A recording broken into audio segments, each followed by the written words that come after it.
Welcome to another episode of the Unfunded podcast. This is episode 34 with your host, professional triathlete Lachlan Jones, and my good friend Leighton Wall, also a professional triathlete. How are you going? Mate, living the dream. As usual, I got back into training this week. Ooh. I know. Today or like? Well, yesterday. Yesterday I did my first triathlon training. Well, I mean, it's a bit of a weird, obviously we touched on last week. You've made the conversion to a Hyrox star. Yeah, I'm a hybrid rock star. Well, I'm not yet. Actually, I haven't finished it. But halfway through my break, I thought it'd be a good idea to jump into that race. So it's my first proper session, first proper week back. Okay. So proper aerobic training. Yes, the thing that I actually get paid to do, my job. First week back doing that. Okay. But body is fucking sore. Is that from the training, like triathlon training, or the Rockstar training? Nah, it's from the Rockstar training. Okay. I will be taking a toll. Yeah, I'm going to be completely honest. I so underestimated how hard this is going to be. And I do want to apologize to if I've offended any hybrid rock stars out there. You've offended all of them. Every single one of these hybrid rock stars you have offended. You've come in and said, I'm going to go in, I'm going to win it, I'm the best. Look. I can shift hit. I'm way more aerobically fit than you guys. I still believe that. I can, that's probably fair enough. I can shift the exact same amount of tin, I can maybe a bit slower. I can shift, yep, true. And I'm still going to win it. All of that is true. I just am not as confident with the winning part. So I did on Sunday, I did my first simulation of a Hyrox because obviously you got to race prep, just like anybody would for just like we do in triathlon. I thought, I'll do a bit of a simulation. So I didn't do as much running because I thought that's not really like my weakness here. Mind you, I'm coming off 2 weeks of not training. Yeah. So I obviously also underestimated how much 2 weeks of not doing anything was going to cost me and a week of sickness coming from Korea. So I've really put myself in I'm hearing the excuses. No. I'm still going to go there and I'm still going to do it. You're backing yourself still? I don't know. I'm not backing myself to win. I want to go. I would like to still compete. I would be very ashamed if I go there and get fucking demolished. Okay. I want to go there and still... But that's just like a natural racing instinct of anyone that races. Exactly. And I think because you back yourself. My job is also to be a competitor and to race and to again, I've got 9 kilometers of running. I still back myself there, but after doing the Hyrox sim on the weekend, honestly, I've never experienced muscle fatigue quite like this. And everybody in our training squad has said to me as well, you'll dust this. It's all running. Go and do a Hyrox sim. And you've backtracked already. You will all realize what I realized on Sunday, that it is so hard. I didn't pace myself at all. So obviously you've gone out and pulled a gate. Ego got hold of me and we ran amok for the first sort of 2 workouts. And I did the first 2 workouts and then I did a K probably at 3:05, 3:10 pace because I'm threshold. Yeah, easy. I can do that easy. Felt really easy for the first one. Got in doing the sled pull. I got the sled pull to about 30 meters and I literally couldn't move it anymore. It was so How far heavy. do you have to sled pull? 50. So I've got to get it another 20 meters. Oh, shit. Only thing that made me we were pulling it on concrete, so it's harder than pulling isn't it on AstroTurf? It's on AstroTurf, okay. So it's obviously it's going to slide a bit easier, but still didn't help me with my confidence there. Jumped on the rower, felt good, did the run, didn't feel great, but it came back, did the other 2 exercises, and my God, the last 2 Ks of the run, you hit a wall, did you? Yeah. Oh, yeah. This is looking tricky now. Signs aren't pointing to me doing well. So do you think you'll be able to maintain a solid pace throughout the runs? I think. Or do you think you'll drop off to we calculated, wasn't it about, they run around 340s. 340 to 350. And if you lose around 30 seconds in exercise, you have to run around a 310. Yeah. So will you drop to around a 340 by the end of that? I don't think I will. So what I found is that I was doing it with another CrossFit athlete. Yep. And we did the ski erg and we both finished at the same time. Okay. So my ego obviously got ahead of me because we did that as the first exercise. So I'm fresh, I'm feeling good. I'm doing the ski erg and we finished at the same time. And I thought that was my first mistake. I should have let him get 10, 15, 20 seconds ahead of me And then run. and then run him down. Yep. And then run it at 3:10 will be a lot easier after an easier ski erg. Yeah, So true. I have to just accept they're better than me at the exercises. Like, You they have to come through in the run. You have to play to your strength. Play to my strengths. Where I let my ego get the better of me and I tried to match them. Well, I just have to accept they are very good at what they do there, and I'm good at what I do. Okay. And it's just complete opposites. So it's going to be a game of cat and mouse, hopefully, okay. until I blow. And then I'm going to be How doing many exercises? Yeah, the wall balls. You'll be cramping. It'll be zero. Yeah, I won't be able to get zero. that. Honestly, I think I did 50, just over 50, and we wanted to finish How many with do you have to do? 100. I got to 50 and my hammies. Yeah, cramping up. And I was like, you know what? That's a good first sim. We'll call it there. yeah, And I was like, done. Well, there was also people in the gym as well, and I didn't want to embarrass them, so I thought, yeah, I'll just finish embarrass them or yourself. Yeah, myself. Okay, Yeah. that's better. Anyway, my hybrid rockstar training is definitely taking a big swing for the worst, and I'm going to be eating my words in 2 weeks. Or I could make a glamorous comeback. Okay, I'm back training now, so hopefully these 2 more weeks of conditioning. bit of aerobic fitness. Yeah. Are you still in the gym doing hybrid rockstar? Yeah, I am still doing my hybrid rockstar training. I spoke to my coach and she was like, look, do your 2 weeks, just build back into the triathlon training for the next 2 weeks, do your gym stuff. So I've obviously I was in the gym yesterday, did my strength workout. I'll go to the gym after this, do more my circuit work. So I still got my 2 week plan. Who's coaching you for the Hyrox? I've got a gym coach that's just mutual friends. Yeah, just helping you out. Yeah, just with some of the movements and stuff like that. Okay, So cool. I want to go in there and I've obviously only given myself just under 4 weeks to get ready. So 3 weeks essentially to get ready for this. So nowhere near as much time. But I like to think I'm conditioned enough just from triathlon to get training. through it. Yeah. So It's only an hour race, isn't it? yeah, but man, it's scary. I'm so scared. Because it's not like a triathlon where if I'm up the road and I get a puncture, if I can't do something, you can just kind of not that this would ever happen, but you're up the road away from all the crowd. You can probably just pull off to the side and walk home. Yeah. Where we're in a stadium, and if I'm on the sled or something, and you're blowing hands over the head. Yeah, you're taking in the deep ones. Yeah, people are watching. Yeah. And I'm in the pro men. Everyone's watching this one. True. So if I literally can't move You the don't sled. look like a little boy compared to that. Well, yeah, I know. It's literally going to be going from I look like one of the bigger guys on the triathlon circuit. I'm going to look so small. Only good thing is I think a lot of these guys are really small. Short. But my God, they got muscle. Condensed, yeah. 100 kilos. Powerful. Yeah, 100 kilos, but just 5'5". Yeah. Yeah. Do they do drug testing at No, and that's the other thing. Oh, That's the other I'm thing. skeptical there. I know. So they haven't introduced that into. I think maybe in the Elite 15 races they do, but not in these pro races. So in my head, if someone beats me, it's you're on the juice. Clearly, yeah, okay. you're clearly on the So juice. is there a different category from the pro? Honestly, Is it called Elite 15? I think they might have it's the majors. I think they might have 6 races where it's the Elite 15. Oh, okay. I think Melbourne might be one of them. So I think there might be an Elite 15 race here. I'm not 100% sure, but yeah, actually, how's this? World Triathlon bought out Hyrox. So that's for the triathlon fans. Ironman did. Oh, did they? And they're trying to bring in Hyrox into the multi-sport category of World Triathlon. Okay. I almost am thinking Hyrox could be in the next Olympics. Oh, it was like CrossFit. That kind of had a bit of hype and then never really got anywhere. Yeah, but it's just so big right now. Yeah, I mean, it's like surf life saving. It's it could come in. I mean, rock climbing's been there. Bloody breakdancing was at the Olympics. A lot of these sports come in for one games and then they go. Yeah. What are they called? It's kind of like an event that just sort of fits the mold of the host country. Yeah. So surf life saving will probably be in Brisbane because it's fits. Australian. It fits, but then it'll be gone. Yeah. Next time it's in Germany in the middle of somewhere where there's no beach anywhere near. A landlocked country Lithuania or something like that. Yeah. Never heard of surf life saving. Yeah. What's this thing? Yeah. Anyway, that's my hybrid rockstar training. How's your actual triathlon training going? You back into it? Yeah, it's you were good. carving up the pool this morning. Oh, was I? Thanks. Well, you led the lane. I was toast at the back. Someone had to. I wasn't. I definitely wasn't. No, it's going well.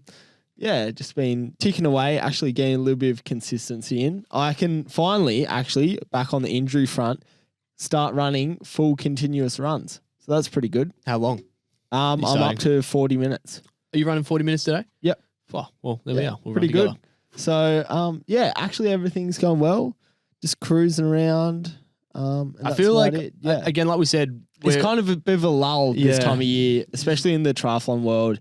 You know, not much is going on. We're just we kind of kind spoke of about ticking that. through. Yeah, we spoke about that. It is just this happens. You kind of have It's this. kind of like getting through to December where a lot of events kind of happen and then, you go home for Christmas. Yeah. That's kind of what we're waiting for. Well, that's what I'm waiting for. Everybody's waiting to just go home, Finish work and then have a bit go of home. fun couple of weeks, and then we'll Back into it. gather again. I think it was really good, and obviously for a lot of countries have this. Like I know the US, they have a podium project podium or podium project.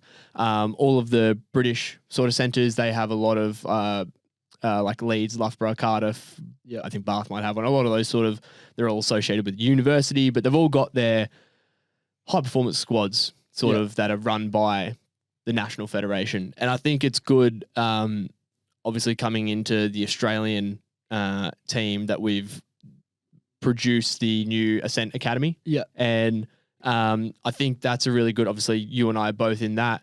And we've just had 1st of December. It was like, this is the kickoff date. Yeah. So I think that's really, expectations. This is how it's going to move forward. I think it's good to see. Yeah, I think it's really important to have that. And I guarantee, like any of the, I know the British, all the British centers have it. I'm sure the Americans, I know the French are really strict on that. Like this is our point where we all come back together and we all go, all right, we're back. It's business time. Exactly. Let's start getting ready. Yeah, that was kind of, and they said to us, it was January back in. It's like, it was, you're back in the center at that time, which was, I thought that was cool to see. It's like everyone's back. This is where it kicks off. Like kicks off now. We're building back. Everyone's coming off season. Then we're into it. Bang. First week of Jan. That's when it starts. Feels like a job then, which is good. But like, obviously there's the fun aspect to it, but like what we do, triathlon has to be a job. Like you have to think of it as a job. So like like you said, we had the 1st of December, we come back, we'll all start building together, go home for a little bit, but in the back of our minds, we all know 5th of January. That's when testing starts. Testing starts, boom, we're back into it. Yeah, so, exactly right. That was something cool that happened, I guess, for us this week. Exactly. Again, we're back on to another topic. Yep. I think the educational pieces, people really they do enjoy like it. We've got a pretty good feedback going back to our roots of, our first 20 episodes. So, I mean, there's not much happening in the triathlon world. This is probably our second last episode for the year. Yeah, we're planning a pretty big one next year. Yeah, so next year we'll build back as we do with training. We'll build back the podcast and build from there. But this week, our number one investments. Yeah. What are the best investments for triathlon? Either as an age group, I guess it's related to any kind of ability in triathlon. You could be, the best of the best, or just an age grouper knocking about, your local tri club. I feel like there's definitely, out of all of these things that we talked about today, there's going to be some that are really good for pros, some that are really good for age groupers, and some that are combined for like essential for both. Yeah. But I think there's a lot of misconception on like what I need to have. And I see it as a coach myself. Like people go, I need this, I need that, I need that. And it's like, because there's just marketing and there's so many people like this person has that. And it's like, the grass is always greener on the other side. It's like, let's just sort of sit down and go, what's a necessity? What's a luxury? What's, and again, what's actually going to get you faster? Because at the end of the day, we all want to be faster. We all want good results. Beat your time. Yeah, have fun, good results. And that's what makes it fun, I guess. Yeah. So number one, we're just going through a random list realistically. I think we can agree this is probably our number one. Yeah. And it's coaching. Yeah. So a good coach, or they might not be the most scientific or the best coach, in the coaching sphere, but a coach that works for you, I think is the biggest number one investment that you need to make. Yeah, 100%. And we see it, people drop thousands of dollars on trying to buy their way to be faster. I need a new bike. I need a new pair of running shoes. I need this latest gadget, whatnot. At the foundation and the core of what makes a good athlete tick is a good coach that, one, they believe in their philosophy and they believe in sort of their process as a coach. And two, the coach works well with the athlete. And obviously we all have things that go on, outside of life, and we all have different personalities and who we interact well and who we don't interact well with. And the relationship between a coach and an athlete is so vital to how that athlete is then able to perform and how well that coach can do their job. Yep. And I think that comes to why a coach is probably the best investment. It allows for the consistency. If you have a coach that understands you and your schedule, let's say you're an age group, you're working 9 to 5. You're not going to program them as yourself like you coach a bloody 2-hour ride during the middle of the day. Like it's not going to work. So consistency through that coach, I think, is the best investment that you can make. 100%. That's our number one, but I think this is in no particular order. Yeah, I think as well, like with a coach, especially like we see it, again, like obviously just going back to the coaching program that we have, but it's so much easier for, especially if this is not just an online coach, but a coach that you can go and be a part of a training environment. Yep. Like we have an age group program that we coach in, and how the biggest feedback we get every time is an age group athlete coming in, and again, they work their 9 to 5, like they have their jobs, and motivation can run real low in the age group scene, especially if you've had a really hard day at work, or if you've got kids and the kids are pissing you off, or, you know, the wife or the husband's, you know, nagging you, whatever it is. Like sometimes it's super hard to get out the door and go for that run, or especially go for the swim. Nobody likes swimming, but get to the pool and do that swim. But if there's a coach on deck and you know that there's going to be 10 to 15 other athletes sort of there doing the same thing, we're all in the same boat, it makes it easier for us as well. Exactly right. Even as pros. It correlates exactly the same. Like, it doesn't matter whether you're in a professional squad or just the age group squad, and they become your mates. Yeah, I think that's a big thing. Yeah. Like a good coach creates a good environment as well. Exactly. You want that. You want the environment, you want the coach, and the coach is the head of that environment. And it just makes it easy for you to get out the door. I know what I'm doing. I don't have to think about it, even though, you should think about what you're doing. Yeah. But it's like, okay, I'll leave it up to the coach.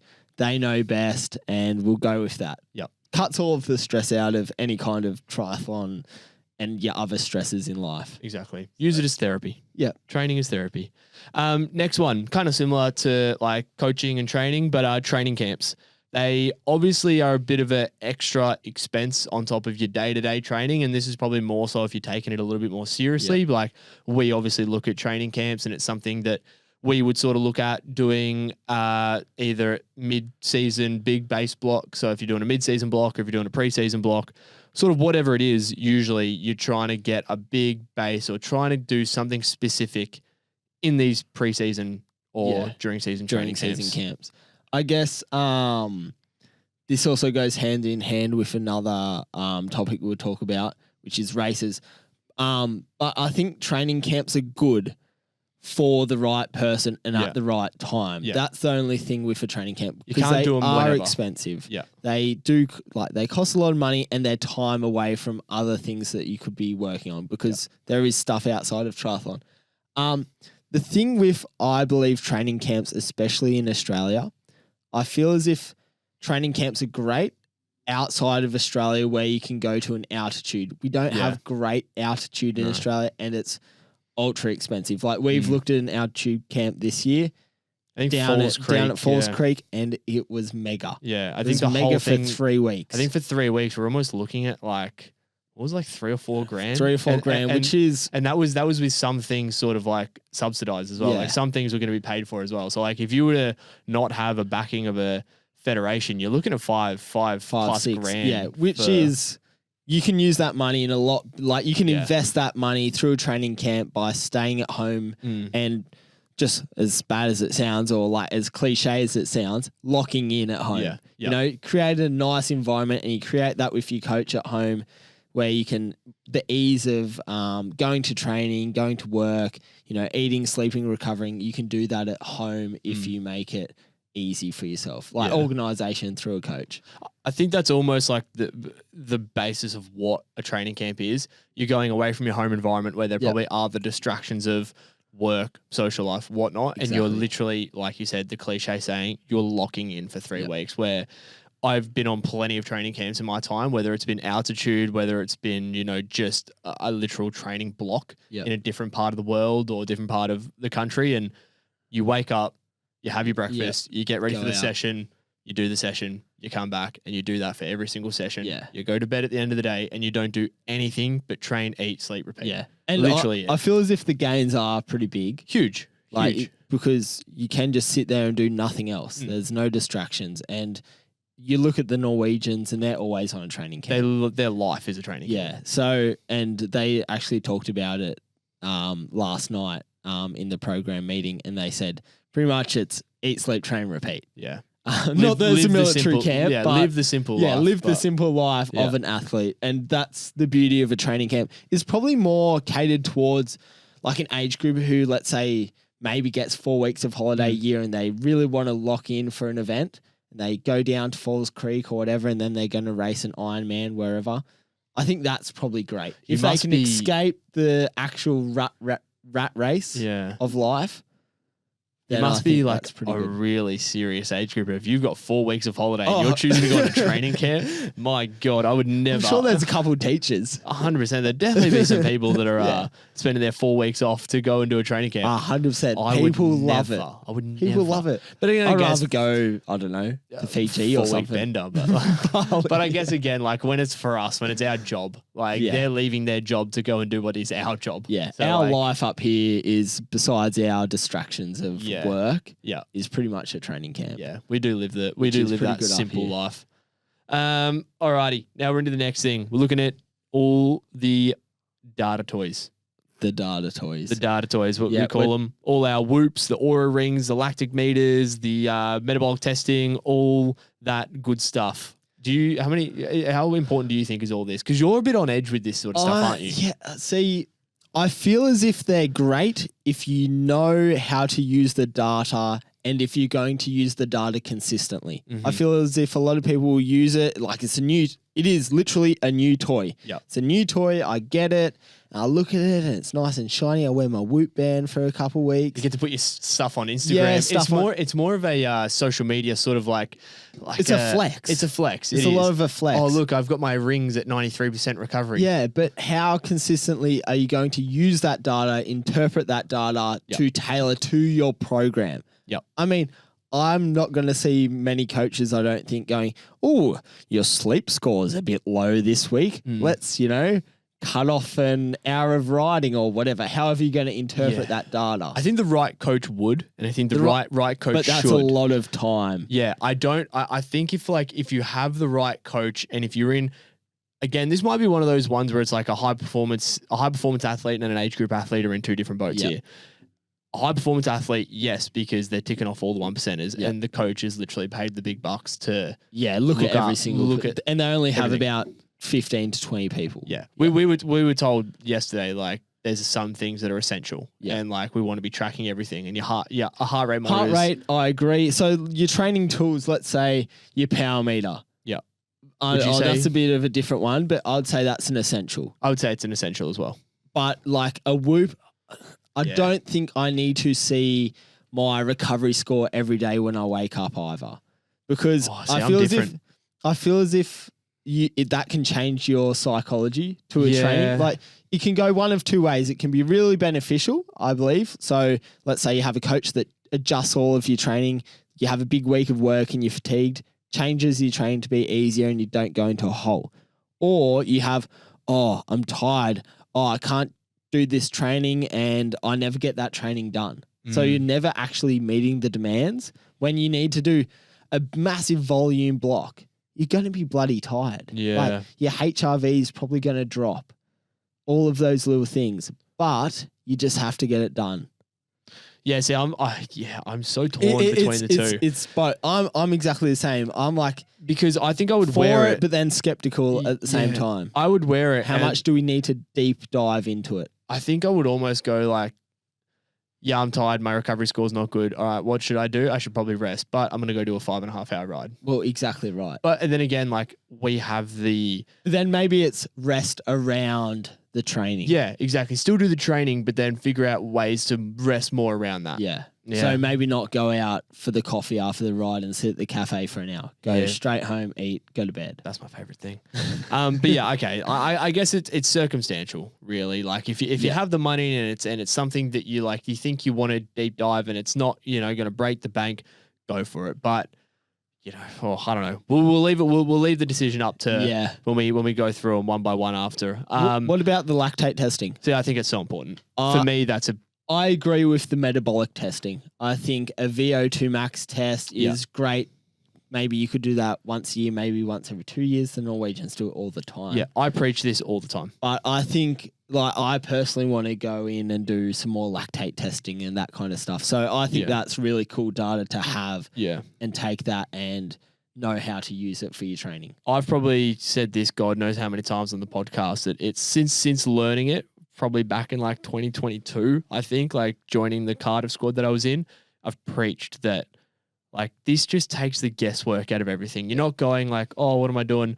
You know, oh, we're going at 80% today. What is 80%? 80% of what? 80% of your threshold, 80% of race, but it's just 80%. Like, no, like when we are in the professional scene and like, even, you know, honestly, even for like the age groupers I coach, like when I'm trying to, like we have them do not really specific lactic testing, but we still get them doing like a 30 minute FTP test just so we can have some like rough numbers on like what they can do, what you can and can't do. I just think it's so important to take the guesswork out of everything, and like perceived effort is great. Changes. Like, but it does change. Yeah. So it's like you're never getting accurate.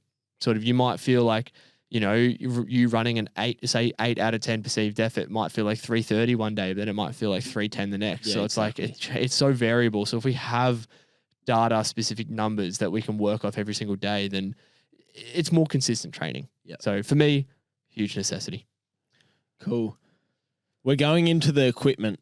Yep. So this is probably where it can get out of hand. This is definitely where it gets out of hand. This is the big spending, you know, kind of area. It's not the flashy sort of like, like what we just spoke about then, like the little widgets and whatnot. This is kind of like the bigger widget, the big picture things. The things that you actually need for triathlon. So you can have a $400 bike and you can have a $20,000 bike. Yeah. It's like, what level do you need though? Yep, exactly. Okay.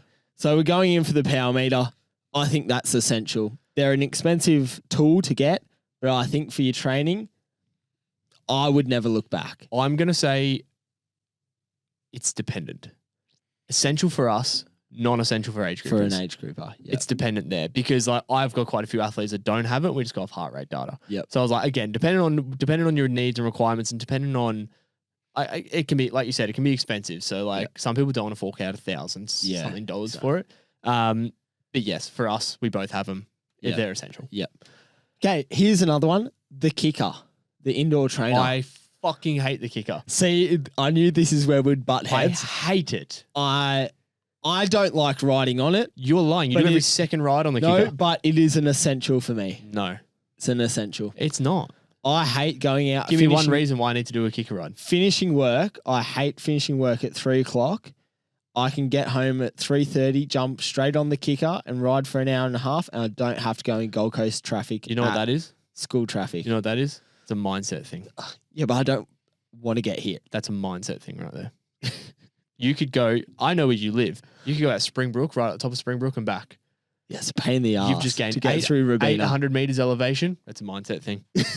Fuck that. You're a pussy. Get out of the road. Okay. We don't race on the kicker. God damn. There's e-games now. Nah, that's not gonna be coming around. I have been riding on it less though. It could. Honestly, Cyclone Alfred came out and I still rode out in the rain. I rode out in Cyclone. Yeah, I crashed. Yeah, but, exactly right. No, it was different. It was different. Not my fault. Okay, the carbon shoes. Obviously essential for racing. Yeah. Obviously essential for racing. Yep. But if I see one more fucking person training in carbon shoes, running along the Esplanade. I saw someone the other day walking from coffee in their carbon shoes. They went for a walk to the cafe in carbon shoes. And I was like, you are kidding. I think we need to start riding permits. I think you need to get a permit. It's almost like a license. Yeah, you can. Yeah, license, gun license. You need to have there's a gun license. We have car licenses. We need to have carbon shoe licenses. Because if you are wearing a pair of Nike Alpha Flies to just stroll down Burley fucking Esplanade to the nearest coffee shop just because they look cool, because they're fluoro pink, shove them up your ass. Honestly, I'm sick of it. Kipchoge did not run a sub 2 hour marathon so that you can walk to the coffee shop a bit quicker. Fuck off. I'm not having it. I'm not having it. There wasn't all of this innovation for you to get to the cafe. Honestly, quicker. like the best sports scientists in the world did not develop these perfect flexible, bouncy shoes for running at 3-minute Ks or quicker. These generational shoes that like are just It's like man on the moon kind of stuff. Yeah, yeah. Just for you to get your fucking hot girl walk in a bit quicker. I'm off it. Yeah. Oh, it's obviously essential for the right time. Yeah, for racing. For racing only. Although, in saying that, I did do my Sunday Hyrox session in my car. Oh, no. I was going to ask. Surely not. So I had a video of me doing the Hyrox session, and I didn't post it purely because I had my Hyrox. Yeah, you would have got rinsed. Yeah, I know. All the boys would have absolutely fed you. I look good in it, so I might still post it, but we'll see. Are you going to wear them for the event? Fucking oath. Are they good under like weightlifting? No. Yeah, they're shit there. Yeah. So unstable. Oh, the hardest part, and I don't want to get too off topic with the Hyrox again, but it's the grip. Yeah. Trying to find something that I'm not going to slip I think over you in. need a medium shoe. We were talking about this the other day. You need something like a what's Like a trail shoe. Fly or something like that. Something with carbon, but like I might just a wear bit spikes. sturdier. Just get spikes. Wear some footy boots. Yeah, footy boots. Probably Strap the on best the thing. footy boots. Honestly, probably the best thing. Hey, what about the Dunlop volleys? I reckon that'd be pretty good. They probably would be. Just barefoot. Okay, wetsuits and swim skins. These are obviously very variable on how much you can spend. Yeah. What about a top tier wetsuit versus like a mid range? Oh. Personally, I'm a mid range wetsuit I'm guy. probably mid-range as well. Honestly, I don't think you need to spend $1,500 on a no, wetsuit. I don't. Honestly, I've worn like some cheap shit wetsuits before and come out Yeah. in the exact same Just position. do more swim training. Honestly, the swim training is more important. Yep. Get yourself a coach. Get yourself a coach. Yep. Go back to the coaching. Like honestly, yeah, like I said, I've not really experienced the difference between wearing. I've worn some really high quality, like really good ones before, and I felt no different. Yeah, I think just mid tier. You don't not the bottom tier. I mean, it depends on how much you want to spend, but just a good mid tier wetsuit. Yeah, just get an average Something one. reliable. Exactly. Aero helmet. This doesn't really apply to us racing short course, but in long course, I think it's an essential. I don't. You don't. Again, I think this is dependent. The science tells you that it's way quicker. I think it's dependent again. Elite, yes, obviously. Yep. But like some of the ones that are coming out now are getting out of hand. Yeah, that's true. I you would have rather- like the proper spermos, don't you? But they're not even just like slick around the face. They're 30 centimeters outside of the head now. Yeah. Have you seen Happy Allen's? Do you watch Happy Allen's stuff? No. Have you seen the big hat that he wears? No. He wears this like oversized hat. Yeah, right. It looks like that. Okay. I It mean- looks like dickhead. Well, I mean, it's a bit of a bad reference because you don't get it. But like, it's I just understand the, it. Yeah. the S-Works one, the specialized ones that have Yeah. come out are so big. But imagine crashing in it. So You would go down and you'd barely hit. You'd bang your head, and I reckon it would shift your head. I don't know. It would probably break your neck the way you'd fling off. Honestly, if you corner too much, you might actually start scraping your helmet on the ground. You tilt. It's that big. It's like Your center of gravity is your head. Yeah. At that point. I don't know. Some are getting out of hand. Look, again, back to the point. I think elite racing obviously essential because this is marginal gains that you need to win.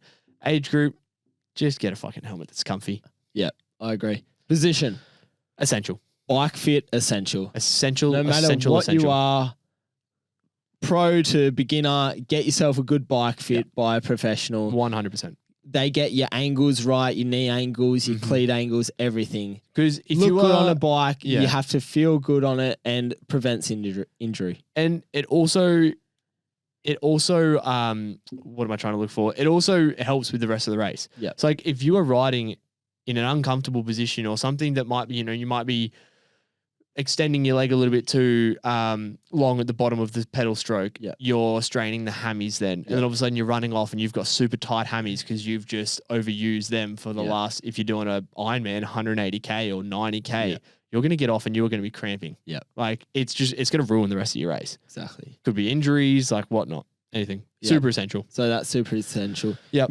Nutrition and recovery. Yep. I think this is up there with the coach. Oh, you reckon? Yep. 100%. If you don't have good nutrition and recovery, what's the point of doing your training if you don't have any good nutritional recovery? You're not absorbing, you're not going to grow and better yourself. Is this a biased standpoint from a dietitian though? Yes and no.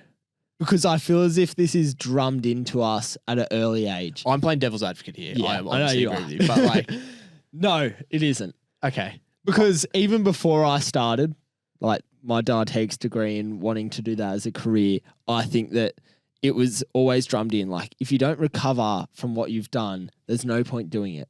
Like, what's the point of just going smashing out 4 hours of training, then coming home, not eating, not recovering? I think there's a lot of you find a diet that works for you, or just a meal plan that works for you. You find a recovery method that works for you, and you stick to it. Stick to it. Consistency with that is perfect. Exactly. I think there's a lot of shit going around. You got the keto diets, fads. You got all the fad diets, you got the ice bars, you got the LED, you got the saunas, you got the this, to that. There's a lot. You can't do it all. No. You cannot do it all. Pick the basics, what works for you. Yeah. Stick to it, stay consistent, and that's all you need. We literally keep it basic. In our meeting yesterday with the academy, we were shown something, and it was a quote from Christian Blumenfeld that said, get the basics right. Get enough food in, get enough calories, get enough sleep in, forget the ice bath, forget the sauna, forget the recovery boots. Yeah. Eat enough, sleep enough. You're good. Because the 95% that you do is do that well before the 5% that comes after. Like your ice baths and your red lights and all that stuff. And obviously there is a place for that. Recovery 100%. Boots are great. Red lights are great. I was doing red light LED therapy for a while, and honestly it was like really, really good for like the first part of the year that I was doing it. And I mean, funnily enough, that's when I was doing really well. But they're, again, time and a place. They're marginal gains. Marginal gains. It is the top tier 1% sort of stuff. Just get enough food in, get your recovery 9 hours of sleeping. Through your sleep. There's no better sleep. There's no better recovery than sleep. Yep. So I think we've busted that one. Yeah, myth. Racing and travel. Racing. What are you laughing at? I was like laughing at you saying myth busted. Like the Mythbusters. Anyway. Racing and travel. I think it's good. I think you need to race. It's well, that's why you're doing the sport. You need to race, but training races and going overseas to race, I think that it's a valuable experience. But it depends on where you're going to race. This one's obviously very, again... This is probably more professional centric. Yeah, because I look at like someone like my mum. Yeah. There could be no more racing in the rest of her career, and she'll still show up to every single session.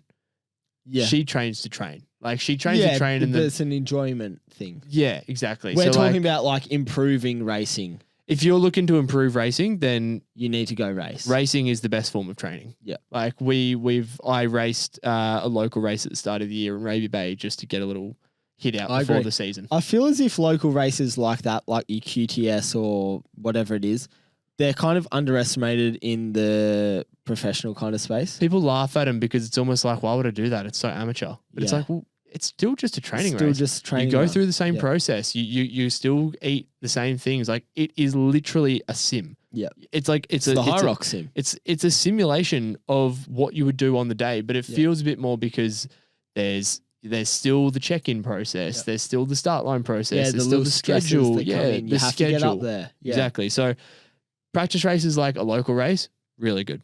Yep. Worthwhile investment. Worthwhile investment for some people, not for everyone. Yep. What about like going overseas? So travel. Again, only necessary if you have the money. Yep. Like, really, is everybody going to be able to get overseas? No. For an elite athlete, we have to. That's where it is. That's where the racing is. Yeah. Europe versus Asia when you're 18. What would you do? See, it's tricky because I did both. Yep. Depends on what circumstance you're in. Yep. If you can do both, maybe do it. Depends where you are. I went over as a 17-year-old. I first went to Europe when I was 17, I think. Yep. So I started going over pretty young, but I was in the Australian team for like the juniors, and we went over part of I think it was the Com Games Association. So it was 2018. Obviously, the Commonwealth Games happened on the Gold Coast, and they had a little bit of leftover in there. Kitty? There was a bit left over in the kitty. Yep. So we got to take some of that. And we basically got half of our trip funded. So I think we were there for 3 months, and I paid like $3,000. So it was worth it. It was worth it then. Yep. So and it was great exposure. Like, I went over there, I raced a junior European Cup. It's actually my best European Cup performance to date. I got 4th in that. So I still haven't beaten that. So like, we raced that. We got to go and train with some of the guys in Loughborough. That was the only time I've been in Loughborough before. Oh no, sorry, that's a lie. But we trained with the Loughborough squad there in the UK. We went to Osaka. We went to Switzerland. Like, we raced a lot. We trained a lot. We got to experience a lot over that 3 months. And it was a really, really good learning experience for when I went over the next time by myself, because it wasn't my first time. Then I kind of knew the system. I knew how to get around and whatnot. So it's good if you can get there. Yeah. It's not the be all end all. Yeah. Like, I agree. Go there. And my only thing with that, if you are going over there for the first time as a 17, 18, 19-year-old, find a group and go with a group. Yeah. I don't want to be isolated. No, not at all. I was 22 and I went over there by myself after doing it when I was, obviously, because COVID happened. So I went over there when I was like 17, 18. And then COVID happened. I couldn't get back over there till I was like 21. Yep. I think I was 21 actually. And I went over there sort of by myself, doing a lot of, like, I was with no squad. But it was hard. It was so hard. Even though I'd been over there a couple times before, it was so hard. So if I didn't have you over there and Ollie, it would have been your first time and you wouldn't know way what to too do. hard. Yeah. Exactly. Well, like, I've been over there, I think 4 or 5 times now. So like, I know what I'm doing. I can get around by myself. Base. I'm fine. I'm fine. Go for crew if you're going to go. Exactly. Especially to Europe. Asia, you can dip in and out. Yeah. I think that's a bit better. I went to Asia for 4 days the other day, to Korea, 3-4 in days. And out. It's an in and out job. Yep. Cool. Here's another one. Oh, sorry. You go. Education and mentorship. Yep. I think that's underrated. I think this is free. You can educate yourself. Be a sponge. Yep. So take in all the knowledge that you can from your coach, online. You've got like ChatGPT that will tell you everything these days. Podcasts. You can listen to us. Yep. We'll educate you. Whatever. I think that it's low cost, high value. Again, with that though, don't, like we said, we've spoke about this again, we keep referring back to it yesterday. The grass always seems greener when someone's advertising it really well. So don't take it as gospel. When you're listening, like we were kind of told, we 100% trust the people and the coaching and the program that we're in right now. Yep. If trust the process where you are, water the grass that you're in. Yep. Don't look somewhere else and go, oh, that sounded good. I'm going to abandon ship and I'm going to go over there.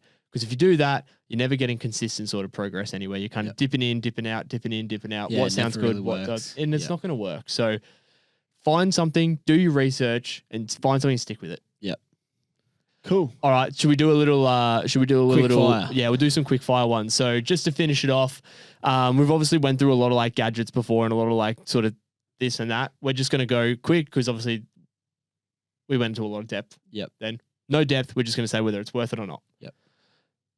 Whoop and Oura rings. Not worth it. I'm a no. Yeah, not worth it. Try specific GPS watches. Yes. Worth it. Monthly coaching. Yes. Worth it. Normatec boots. No. Not worth it. Here's one. Speed tattoos. Or like the aero stickers. Nah, not worth it. Not worth it. Not worth it at all. If you were unless you're Sam Laidlow. Yeah. Bluetooth bike shifting, like eTap or Di2. Yeah. I mean, it's not essential, but I have it now and I can't go back. I think elites, worth it. Amateurs. It's more of a snobby thing. Yeah, not worth it. It's not really needed. Aero socks. Nah. Not worth it. Shaving your legs. Worth it. Yeah, it's worth That's it. 100% worth it. You can't be a triathlete. I've got to shave my face, so may as well shave my legs. Shave everything. Wind tunnel testing. Not for us. Not worth it. Lactic testing. Yeah. Worth it. Let's go. High-end race day headphones. If you're racing with if you're racing with headphones. I'll tell you what I hate. People doing marathons with headphones in. Yeah. I just can't get around it. Well, I don't know because so when I did the half marathon a couple months ago, somebody asked me like, oh, what music are you going to listen to? I was like, well, I didn't even think of that. I didn't bring my headphones. I didn't. Why would I though? I don't know. I'm in a race. But then just absorb the atmosphere. Although to be fair, when I got halfway down and there wasn't a lot of people, I thought, fuck, some music would be good right now. Can't get around it. Personalized bike name decals. That is so not worth it. Don't you dare say that's worth it. It's probably not worth it, but I've had them. They just like came with the cycle club and they printed them out for everyone. So you've done it. Well, I've had them, yeah. They're just like a little on your bike right now? No. It's just like a little thing. It says like Leighton Wall. Yeah, I know what they are. That's not great. Yeah. Ice vests. In a hot country? Yeah, I actually think that's kind of worth it. Yeah, that's probably right. We'll go a couple more. Anti-blister socks. No. Really? Socks are socks. Just get a good pair. Get like a good pair of 2XU socks. I think they're never going to. If I was ever to do a Ironman, I'm definitely getting them. I'm not getting like the anti-blister brand one. I'm just getting ones that I jog around in. Sorry, mate. We disagree there. Okay. We'll go one more. I want to try to find a good one. Oh, this is one that I can't stand. Okay. Don't know why. When you custom paint your carbon rims and your bottle cages and your everything to be like one color spec. Nah. When you like get a full, say you're going and out there, I'm actually going to out someone here. One of the boys that train in Cardiff, he's got like purple and pink rims with a purple and pink bike. Not it. And like the bike, the bottle cages are all custom painted to be like purple and pink and all. There might be something else, but no way. Horrible. Nah, unless you're the world champion, you get a clean, squeaky clean bike that's rainbow. Let's just go any custom painted bike. If you're getting it for free, yeah. If you're paying to do a custom painted bike, nah, yeah, loser. Don't do it. You're a loser. All right, cool. I'm happy we agree on that one. We've just added a few boys because off the top of my head, I can think of a few custom painted bikes that are getting around on the ITU circuit as well. Oh, serious? I don't know. Who else? Lightning McQueen. Oh yeah. That's pretty cool though. It's kind of cool, but it's also like not worth it. Yeah, bit douchey. Not worth it. You spend your money elsewhere. Yeah, sorry, triathlon trouble. Yeah. Oh, yeah. They're going to come at us. Yeah. Shit. Alrighty. Well, that is your list now coming into Christmas time. That's probably a bit handy, actually. They're your do's and don'ts. What you can what you buy. want, your wish list. Yeah, that's your wish list right there. We've just helped you out. What you should spend your money on and what you should, maybe keep save. it. Yeah, keep your money spent on something else. Anyway, like we said, we're probably going to wrap up the Unfunded podcast season next week. Yeah, we're gonna try plan something pretty special. We're gonna have like probably the Unfunded Awards Night. Yep, it'll be recorded massive during the day. Night. Yeah, it'll be invite only. So look, check out your PO boxes and keep your emails refreshed because you might be getting an invite. Might get an invite. Yeah, who knows? We'll see. Probably not. Just be us two. No one will RSVP, mate. Nah. Let's not say it. We'll save ourselves the embarrassment. Yeah. Alrighty. Well, once again, thank you for listening. This is the Unfunded Podcast, episode 34, brought to you by Official Beer, proud sponsors of the podcast. If you would like to get in touch with us, we are on Instagram at the Unfunded Podcast, or you can send us an email. Hey, sorry. We've got to get the correct email. We didn't do it right last week. Yeah, so our producer actually cut out the email because I sent the wrong one. So unfundedpodcast@gmail.com. There you have it. All right. If you want to send us an email, if you want to get in touch, if you want to have a little chat, send us some high-end wetsuits. That'd be cool because I'm not buying it. All righty. Thanks, guys. See you soon. Cheers. Bye.